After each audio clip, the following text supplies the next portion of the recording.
preservationist, a writer, and a candidate for U.S. Senate.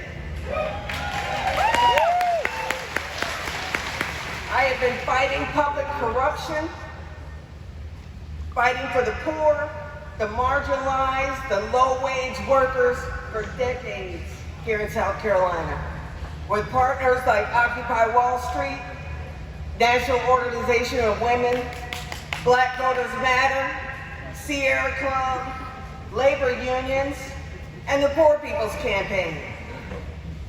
I've also worked as a navigator for the Affordable Care Act. So I went around the state making sure that people who just have called it Obamacare were able to have their lives transformed. I'm a resident of Richland County, but I grew up in Sumter. I'm the daughter of Lewis Fleming, an outspoken activist who trained me to look people eyeball to eyeball and speak truth to power. His seat on Sumter County Council was won through a lawsuit that went up to the Supreme Court. I am his legacy.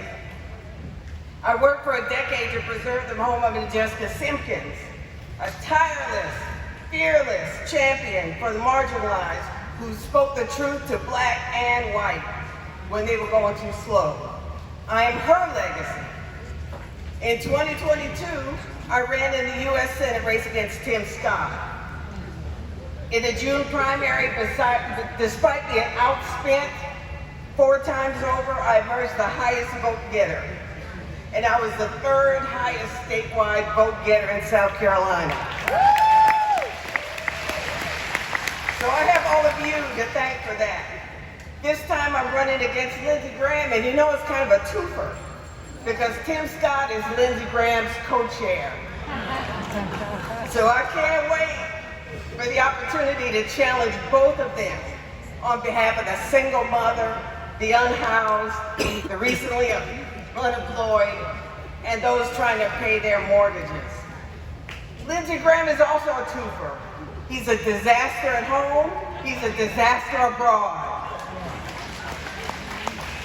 Here in South Carolina, he's the ace in Trump's pocket to pass a so-called big beautiful bill that slashes Medicaid, that supports our kids, our disabled, our low-wage workers, and our seniors who need long-term care, as also the caregivers who care for them. Abroad, he's supporting the tariffs and sanctions that threaten our state's manufacturing industries, our jobs, and our relationships with our allies. So I ask you to do as Governor Walz just said, think about the balance of power in Washington. We need at least 6 U.S. Senate seat flips. Yep. And South Carolina has to be in the game. Yes! Okay? We can't leave this to the blue states. We have to do our share and pull our weight. In closing, I'm a defender of history. And so I want you to consider a few things that happened on this day in the past. In 1819, Walt Whitman was born. He wrote, "I hear America singing."